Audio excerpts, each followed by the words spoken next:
And he never had felt that way in his life. He couldn't think about anything but her. Those big brown eyes were full of wonder and innocence, that broad smile, her magical laugh, her soft voice.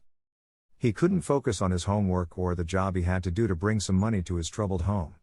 His mind was entirely captivated by that wonderful girl. He had to admit, he was madly in love. But how to reach her and let her know his feelings?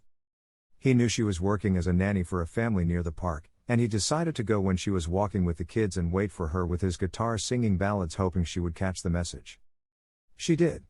And slowly, she began to stop by the bench to listen to that white guy singing love songs while the kids were playing around. One day she sat by his side and they began to talk, and she felt in love too. They planned to escape together to a place where their life together could be possible. People noticed them, began to talk, and the word reached their families, who forbid the young lovers to see each other. A black girl and a white boy? Were they crazy? They managed to pass to each other messages and decided to run away together on the 4th of July of 1950. They were going to meet at the park as always.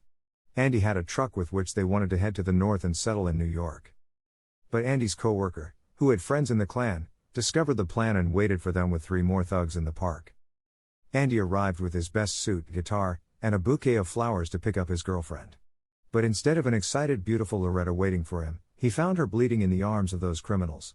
She only uttered the words "I love you," and they killed her in front of him, throwing her body to the pond. Andy charged against the murderers, and they hit him, leaving him badly injured. Months later, his body had healed, but his heart was broken forever. Every 4th of July, when everybody was celebrating Independence Day, he went out in his best suit and with his guitar, bought a nice bouquet and walked to the park to visit the spot where he saw her for the last time. With the memory of her brown eyes and her broad smile in his mind, he put the flowers one by one in the pond and sang a love song to his Loretta. Last year, in the 70th anniversary of the tragedy, they saw him with his long white beard playing his guitar and heard his weak voice singing. Have I told you lately that I love you? Have I told you there's no one else above you? Fill my heart with gladness. Take away all my sadness.